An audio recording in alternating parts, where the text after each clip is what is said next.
अस्सलाम वालेकुम, मैं हूं शाहजेब खानजादा। पंजाब में इलेक्शन के हवाले से सुप्रीम कोर्ट के बाद आज इलेक्शन कमीशन से भी बड़ी खबर आ गई है। हुकूमत 3 रुकनी बेंच का फैसला मानने को तैयार नहीं है, मगर सुप्रीम कोर्ट के 3 रुकनी बेंच के अहकामात पर इलेक्शन कमीशन ने पंजाब असेंबली के इंतखाबात का शेड्यूल जारी कर दिया है और 14 मई को इलेक्शन कराने का ऐलान कर दिया है। हुकूमत कल ही ये कह चुकी थी कि 3 रुकनी बेंच का फैसला अक़लियती फैसला है और इस पर अमल करने की जरूरत नहीं है। आज मरियम नवाज ने भी इसी बात को दोहराया है, मगर इलेक्शन कमीशन ने हुकूमत के इस मौक़िफ़ से इत्तफाक नहीं किया है और सुप्रीम कोर्ट के हुक्म के ऐन मुताबिक इलेक्शन शेड्यूल जारी कर दिया है। इलेक्शन कमीशन के एलामिये के मुताबिक पंजाब में इंतखाबात 14 मई को होंगे।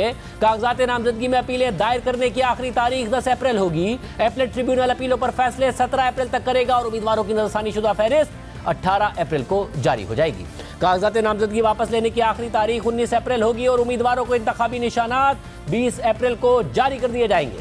गुज़िश्ता रोज सुप्रीम कोर्ट ने पंजाब असेंबली के इंतखाबात 14 मई को कराने का हुक्म दिया था और इंतखाबी शेड्यूल भी खुद ही जारी कर दिया था और उसी के मुताबिक इलेक्शन कमीशन का एलामिया आ गया है। अब हुकूमत का पहला इम्तिहान अब से 5 दिन बाद 10 अप्रैल को होगा, क्योंकि सुप्रीम कोर्ट के 3 रुकनी बेंच के फैसले के मुताबिक 10 अप्रैल तक वफाकी हुकूमत को 21 अरब रुपए इलेक्शन कमीशन को फराहम करने हैं और इलेक्शन कमीशन को 11 अप्रैल को सुप्रीम कोर्ट में रिपोर्ट जमा करा के बताना है कि उसे हुकूमत ने 21 अरब रुपए दिए हैं या नहीं दिए हैं, और अगर पैसे दे दिए हैं तो पूरे दिए हैं या फिर किस्त में दिए हैं। और फंड्स ना मिलने की सूरत में सुप्रीम कोर्ट हुकूमत को हिदायत जारी कर सकती है, यानी 5 दिन बाद फैसला ना मानने की सूरत में हुकूमत को कार्रवाई का सामना करना पड़ सकता है, सुप्रीम कोर्ट के अहकामात का सामना करना पड़ सकता है। सुप्रीम कोर्ट के फैसले के बाद कल ही वफाकी काबीना का इजलास हुआ था, जिसमें ज़राए के मुताबिक सुप्रीम कोर्ट का फैसला मुस्तरद कर दिया गया था, जिसके बाद आज हुकूमती इत्तेहादी जमातों का इजलास भी हुआ है, जिसमें नवाज शरीफ, आसिफ अली जरदारी, मौलाना फजल रहमान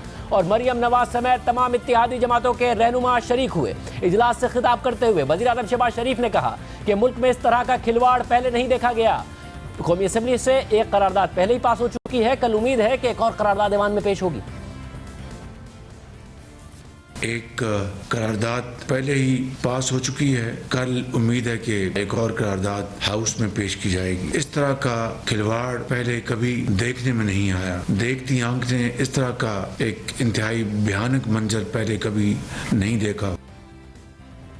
और अब से कुछ देर पहले इत्तेहादी जमातों का इजलास खत्म हुआ है और ज़राए के मुताबिक इत्तेहादी जमातों की क़यादत ने फैसले को अक़लियती राय करार दिया है और शुरा ने कहा है कि 3 रुकनी बेंच के फैसले को मुतराज़े समझते हैं। ज़राए के मुताबिक नवाज शरीफ और मरियम नवाज ने बेंच में शामिल जजिस के खिलाफ रेफरेंस दायर करने पर इसरार किया है। इत्तेहादी रहनुमाओं की राय है कि पार्लियामेंट अपनी बालादस्ती तस्लीम कराए, अब भी माजरत ख्वाहाना रवैया इख्तियार किया तो बहुत नुकसान होगा। ज़राए के मुताबिक इजलास में यह फैसला किया गया है कि काबीना के सुप्रीम कोर्ट के फैसले को मुस्तरद किए जाने की तौसीक कौमी असेंबली से कराई जाएगी। इत्तेहादी जमातों का इजलास कल दोबारा होगा। इसके अलावा आज मरियम नवाज ने रावलपिंडी में वकला कन्वेंशन से खिताब में कहा कि इलेक्शन वक्त पर होंगे, अक़लियती फैसला तो फैसला ही नहीं होता तो उसे मानना कैसा।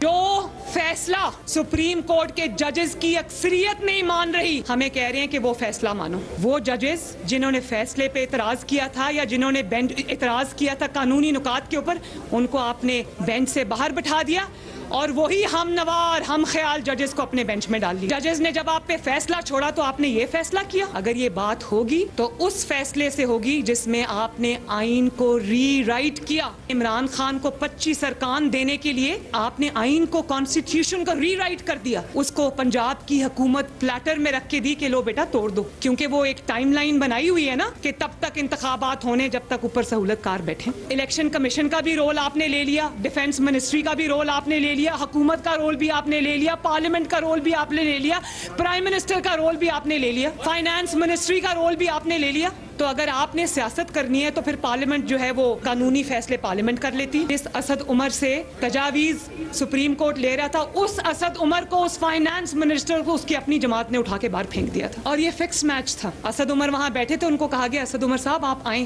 भाई आप असद उमर की बात उसकी पार्टी नहीं मानती। फुल बेंच इसलिए नहीं बनाया क्योंकि दिल में खौफ था कि मेरी नाइंसाफी खुल के सामने आ जाएगी। भाई अक़लियती फैसला ना मानने पर किस पर कंटेम्प्ट लगती? अक़लियती फैसला तो फैसला ही नहीं होता, उसको मानना और ना मानना कैसा? आइन में लिखा है कि इलेक्शन वक्त पे होंगे, हम भी कहते हैं कि इलेक्शन वक्त पे होंगे, वक्त से पहले नहीं होंगे।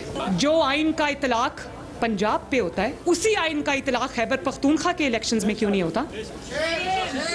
क्या समझे कौम कि सारा झगड़ा ही पंजाब का है?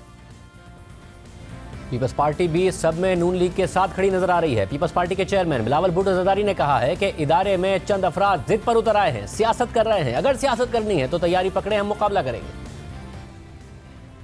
आज भी उसी डॉक्ट्रिन के चाहने वाले हर इदारे में मौजूद है, और जब हम न्यूट्रल खेल रहे थे वो अपना खान के लिए साजिशें पका रहे हैं। जब दूसरे इदारे में कुछ चंद शख्स जिद पे उतर आए हैं कि उन्होंने सियासत खेलना है, फिर अगर सियासत खेलना है फिर सियासत करने के लिए तैयारी पकड़ो। हम भी जानते हैं कि कैसे सियासत किया जाता है। ये जो इदारे हैं ये कठपुतली रहे हैं, ये बुज़दिल रहे हैं, ये ताकतवर आमरों को जवाब देने के लिए तैयार नहीं होते।